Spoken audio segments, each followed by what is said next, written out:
IQ में आप सभी लोगों का मैं हार्दिक स्वागत करती हूँ। इसी के साथ साथ आप सभी लोगों को गुड इवनिंग। जैसा कि आप सभी लोगों को पता है, हम इवनिंग में 8 बजे के समथिंग एक 500 क्वेश्चंस की सीरीज चला रही है, जिसके ये क्लास नंबर 21 है, जिसमें आज हम आपको एनसीईआरटी केमिस्ट्री से लिए हुए एमसीक्यू लगवाएंगे, जो कि आपके एग्जाम के लिए बहुत ही इंपॉर्टेंट क्वेश्चन होंगे। आज जो क्वेश्चन हम कराएंगे उसमें आपको दोपहर में जो हमने आज टॉपिक कराया उससे संबंधित क्वेश्चन भी देखने को मिलेंगे, क्योंकि हम आपसे बोल चुके हैं कि अब हम जो भी टॉपिक कराएंगे उसका हम अलग से कोई भी मॉक टेस्ट नहीं लेंगे। उनसे जो भी क्वेश्चन बनेगा उसको, उन सभी क्वेश्चन को हम 500 क्वेश्चन सीरीज जो चलाते हैं उसके अंतर्गत आपको देखने को मिलेंगे। तो आप सभी लोग यदि अपनी टॉपिक की प्रैक्टिस करना चाहते हैं तो इवनिंग में 8 बजे आना बिल्कुल भी ना भूलें, ठीक है। और इस क्लास को बिल्कुल भी स्किप मत करें, अंत तक देखें, क्योंकि आज के क्वेश्चन बहुत ही शानदार क्वेश्चन है। आप चाहे किसी की भी तैयारी कर रहे हो, चाहे बीएससी नर्सिंग हो, चाहे सीपी नेट, चाहे बीएचयू, चाहे पैरामेडिकल एग्जाम 2021 के लिए आप किसी की भी तैयारी करना चाहते हैं तो आज की क्लास को बिल्कुल भी स्किप मत करें। देखते हैं तो फिर ज्यादा समय ना लेते हुए, टाइम वेस्ट ना करते हुए बात करते हैं आज के फर्स्ट क्वेश्चन पर। अब नजर डालेंगे बोर्ड पर, और उससे पहले आप सभी लोग कॉपी पेन साथ लेकर के बैठे, ठीक है। हम यहाँ पर जो भी पॉइंट डिस्कस करें आप सभी लोग मेरे साथ कॉपी में नोट डाउन करते हुए चले। उससे पहले एक बात और आप सभी लोगों से कहनी थी कि आप थोड़ा इस चैनल को ग्रो कराइए। आपसे मेरी यही उम्मीद लगी हुई है कि आप बहुत जल्द 1000 सब्सक्राइबर कंप्लीट करा देंगे। जैसे ही हमारे 1000 सब्सक्राइबर कंप्लीट हो जाते हैं, हम आपके लिए लाइव क्लास उतनी ही जल्दी लेकर के आ सकते हैं। तो बस ये आपका ही साथ है, यदि आप साथ दोगे तो ही 1000 सब्सक्राइबर कंप्लीट हो पाएंगे, ठीक है। तो कौन हमारा साथ देगा बॉस, कमेंट बॉक्स में कमेंट करके जरूर बताइए, ठीक है। प्लीज थोड़ा साथ दीजिए, क्योंकि ये आपका भी चैनल है और हमारा भी चैनल है, ठीक है। तो बात करते हैं आज के फर्स्ट क्वेश्चन पर। आज का फर्स्ट क्वेश्चन है कि न्यूट्रॉन की खोज बहुत समय पश्चात हुई, इसका कारण था। जो न्यूट्रॉन है उसकी खोज इलेक्ट्रॉन प्रोटॉन के बहुत दिनों बाद हुई। इसका क्या कारण रहा होगा जो न्यूट्रॉन की खोज इतने दिनों बाद हो पाई? क्या न्यूट्रॉनों की नाभिक में उपस्थिति, या फिर न्यूट्रॉन का आवेशहीन होना, या फिर न्यूट्रॉनों का मूल कण होना, या फिर उपरोक्त सभी? तो आप शायद इसका आंसर समझ भी चुके होंगे कि न्यूट्रॉन की खोज बहुत समय पश्चात क्यों हुई। याद रखना, इसका एक ही कारण है, न्यूट्रॉनों का आवेशहीन होना। ये न्यूट्रॉन जो है वो हमारे आवेशहीन है, मींस उदासीन होता है, इसलिए इसकी जो खोज हुई बहुत दिनों पश्चात हो पाई, इलेक्ट्रॉन प्रोटॉनों के बहुत दिनों बाद, ठीक है। बात की जाए इसकी खोज किसने की, तो इसकी खोज एक वैज्ञानिक थे, चैडविक, जो आपके जेम्स चैडविक नामक एक वैज्ञानिक थे। उन्होंने सन 1932 ईस्वी में खोज की थी, किसकी? न्यूट्रॉन की, ठीक है, जो कि इलेक्ट्रॉन प्रोटॉन के बहुत समय पश्चात हुई। बात करते हैं आज के नेक्स्ट क्वेश्चन पर। ये नेक्स्ट क्वेश्चन, यदि आपने आज का दोपहर में टॉपिक जो हमने आपको पढ़ाया अष्टक नियम और वैलेंसी के बारे में, यदि आपने उस वीडियो को कंप्लीट देखा होगा तो शायद इसका आंसर आप दे भी सकते हैं, ठीक है। देखो, अब हम आपको रेगुलर 2 वीडियो देने की पूरी कोशिश करेंगे।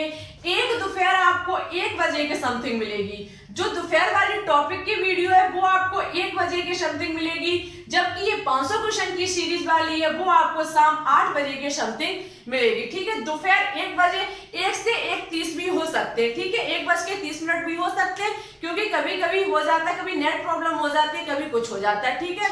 तो 1 बजे से लेकर के 1:30 बजे के बीच में आपको वीडियो 100% मिल जाएगी, और इवनिंग में आपको 8 बजे से 8:15 के समथिंग 100% वीडियो मिल जाएगी, ठीक है। तो आप सभी लोग दोनों वीडियो को कंप्लीट देखें, दोनों देखोगे तो आपका बहुत ही ज्यादा लाभ होगा और आप 2021 में सिलेक्शन ले सकते हैं। तो ये क्वेश्चन कि संयोजी कोष में उपस्थित इलेक्ट्रॉन को क्या कहते हैं? संयोजी कोष में उपस्थित इलेक्ट्रॉन को क्या कहते हैं? Valency electron, core electron, valency shell, या फिर ये सभी? आपको पता होगा संयोजी कोष में उपस्थित इलेक्ट्रॉन को वैलेंसी इलेक्ट्रॉन कहा जाता है, ठीक है। संयोजी कोष में उपस्थित जो इलेक्ट्रॉन होते हैं उन्हें वैलेंसी इलेक्ट्रॉन कहा जाता है। और याद रखना, जो आपके परमाणुओं का उभयतम कोष होता है उसे वैलेंसी सेल कहा जाता है, ठीक है। और वैलेंसी सेल को छोड़ करके आगे आंतरिक, जो आपके आंतरिक इलेक्ट्रॉन जिनमें भरे होते हैं उन्हें कोर इलेक्ट्रॉन कहा जाता है, ठीक है। ये पॉइंट बहुत ही इंपॉर्टेंट है, याद रखें कि जिसमें संयोजी कोष में उपस्थित इलेक्ट्रॉन को वैलेंसी इलेक्ट्रॉन, संयोजी इलेक्ट्रॉन, और वायतन कोष को, परमाणुओं के वायतन कोष को वैलेंसी शेल कहा जाता है, और अन्य आंतरिक उपकोषों में भरे हुए इलेक्ट्रॉन हमारे कोर इलेक्ट्रॉन कहे जाते हैं। ठीक है, संयोजी कोष को छोड़कर आगे भरे हुए सब कोष में, सब सेल में उपस्थित इलेक्ट्रॉन को कोर इलेक्ट्रॉन कहा जाता है। इस क्वेश्चन का ऑप्शन नंबर ए जो होगा वो राइट होगा।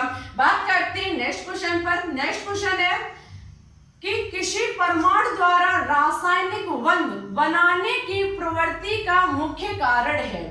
किसी परमाणु द्वारा रासायनिक बंध, केमिकल बॉन्डिंग बनाने की प्रवृत्ति का मुख्य कारण है।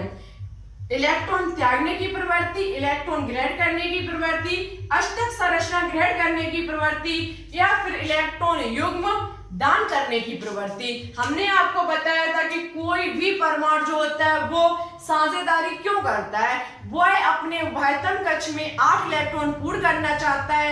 यदि उसके वायतन कक्ष में 8 इलेक्ट्रॉन पूर्ण हो जाएंगे तो वो इनर्ट गैसें जो हमारी होती हैं, जो हमारी अक्रिय गैसें होती हैं, उनके समान स्थायी विन्यास ग्रहण कर लेगा। इसलिए प्रत्येक एलिमेंट चाहता है कि उसके वायतन कक्ष में 8 इलेक्ट्रॉन पूर्ण हो जाएं। तो याद रखना, अष्टक संरचना ग्रहण करने की प्रवृत्ति, प्रत्येक एलिमेंट अपने वायतन कक्ष में 8 इलेक्ट्रॉन रखना चाहता है, इसलिए वो एक केमिकल बॉन्डिंग बनाता है।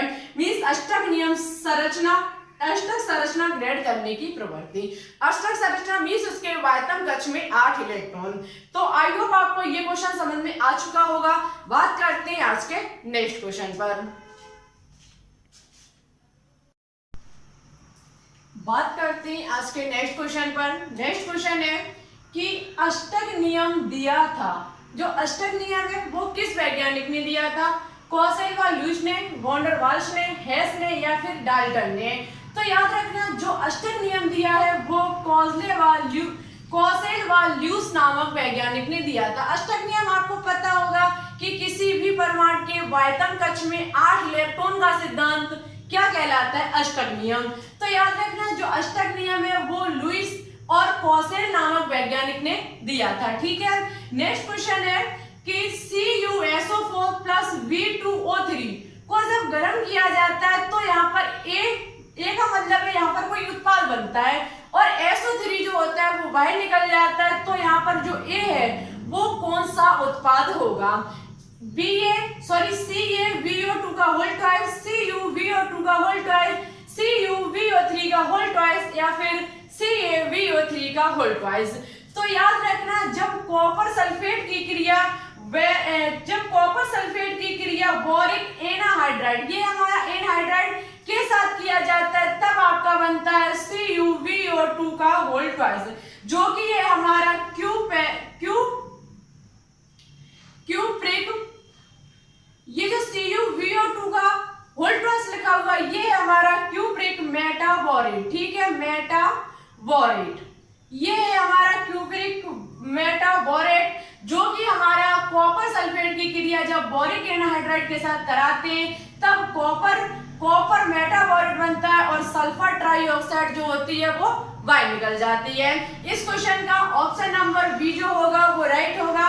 बात करते हैं नेक्स्ट क्वेश्चन पर। नेक्स्ट क्वेश्चन है कि एक क्रिस्टलीय ठोस में होती है दीर्घ परास्फोट, अनिश्चित व्यवस्था, लघु परास्फोट, या फिर इनमें से कोई नहीं।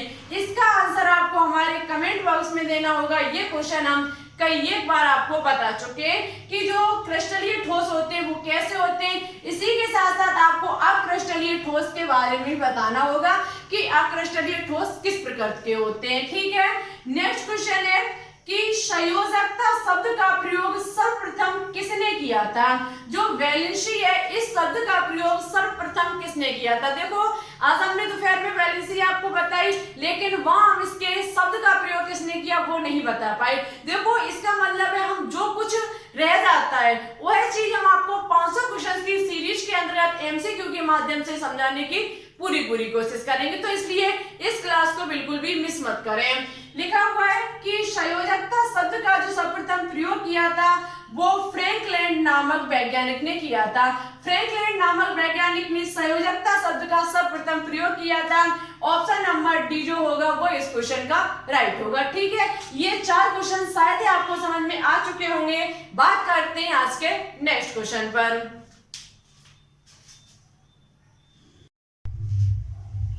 बात करते हैं आज के नेक्स्ट क्वेश्चन पर। नेक्स्ट क्वेश्चन लिखा हुआ है कि Fe3+, देखो इंपॉर्टेंट क्वेश्चन है, बहुत ही ध्यान से सुनना। लिखा हुआ है Fe3++ HCl और ये है हमारा उत्क्रमणीय अवक्रिया का निशान। आपको पता है उत्क्रमणीय अवक्रियाओं के बारे में, जो अपकारक से उत्पाद और पुनः उत्पाद से अपकारक में बदल सके, ऐसी अवक्रियाएं हमारी उत्क्रमणीय अवक्रियाएं कहलाती हैं। और ये उनको पहचानने का चिन्ह होता है जो कि दोनों तरफ से इस प्रकार से होता है। ठीक है, ये हमारी उत्क्रमणीय अवक्रिया का निशान है। बनता है FeSCl2+ AQ। कहने का मतलब है अवकारक के जो पदार्थ हैं और ये जो उत्पाद बन के तैयार हुआ, ये दोनों की जब आप अवस्था देखेंगे तो ये भी हमारे जलीय विलयन में और ये भी हमारे जलीय विलयन में है। तो क्वेश्चन पूछ रहा है कि यहाँ पर क्वेश्चन और होगा कि उपरोक्त साम्य होगा। आपको बताना होगा कि उपरोक्त साम्य होगा मीन्स कौन सा साम्य होगा, भौतिक साम्य, समांगीय साम्य, विषमांगीय साम्य या फिर ये सभी।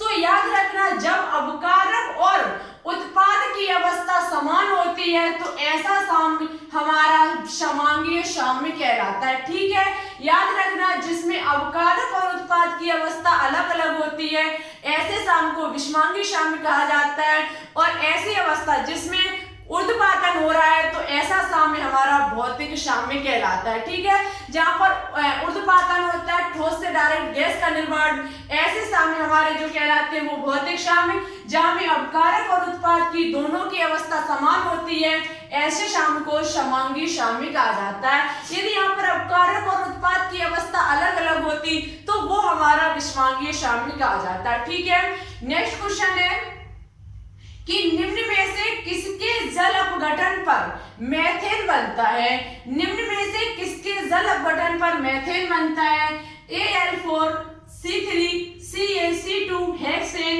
या फिर शुष्क बर्फ।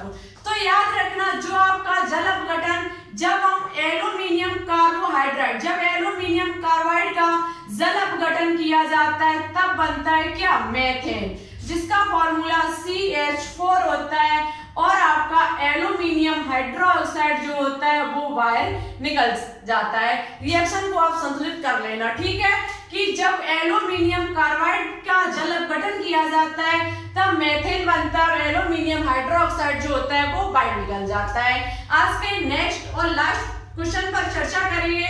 तो देखो इस क्वेश्चन का ऑप्शन नंबर ए जो था वो राइट था। आज का नेक्स्ट और लास्ट क्वेश्चन कि संश्लेषण गैस है, संश्लेषण गैस है, कौन सा ऑप्शन इस क्वेश्चन का राइट होगा, इसका आंसर आपको हमारे कमेंट बॉक्स में देना होगा। आज हमने आपको 2 क्वेश्चन होमवर्क में दिए, दोनों क्वेश्चन का आंसर आज आप कमेंट बॉक्स में दें। जो बच्चे इसका सही और अच्छे से आंसर देंगे नेक्स्ट क्लास में उनका हम नाम जरूर लेकर के आएंगे।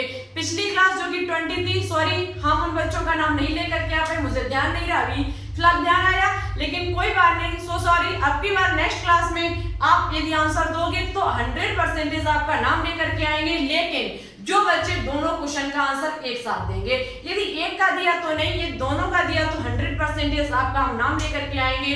तो आज के लिए बस इतना ही। आज की क्लास कैसी लगी कमेंट बॉक्स में कमेंट करके जरूर बताएं। अच्छी लगे तो प्लीज इसे एक बार लाइक कर दें और हमारी वीडियो को अपने दोस्तों के साथ शेयर जरूर करें, जिससे कि उनकी भी हेल्प हो जाए हमारे द्वारा। और हमारे चैनल पर न्यू हो तो प्लीज इसे सब्सक्राइब करके ऑल पर क्लिक कर लें। इससे होगा क्या, हम जब भी कोई वीडियो अपलोड करेंगे आपके पास तुरंत हमारी वीडियो का नोटिफिकेशन पहुंच जाएगा और आपको वीडियो का इंतजार नहीं करना पड़ेगा। देखो अब हम आपके लिए प्रत्येक क्लास बोर्ड पर लेकर के आ रहे हैं, चाहे वो टॉपिक की हो चाहे किसी भी सीरीज की हो। तो थोड़ा सपोर्ट कीजिए, ठीक है, क्योंकि ये जो कुछ भी हम करते हैं वो सब आपके लिए करते हैं। तो प्लीज थोड़ा सपोर्ट कीजिए, इस चैनल को थोड़ा ग्रो कराइए। 1000 सब्सक्राइबर जैसे ही हमारे कंप्लीट हो जाएंगे वैसे ही लाइव क्लास चलनी स्टार्ट हो जाएगी और लाइव क्लास में पढ़ने में मजा भी बहुत आता है। ठीक है, तो फिर चलते हैं। Thanks for watching this video. जय हिंद, जय भारत, ऑल द बेस्ट।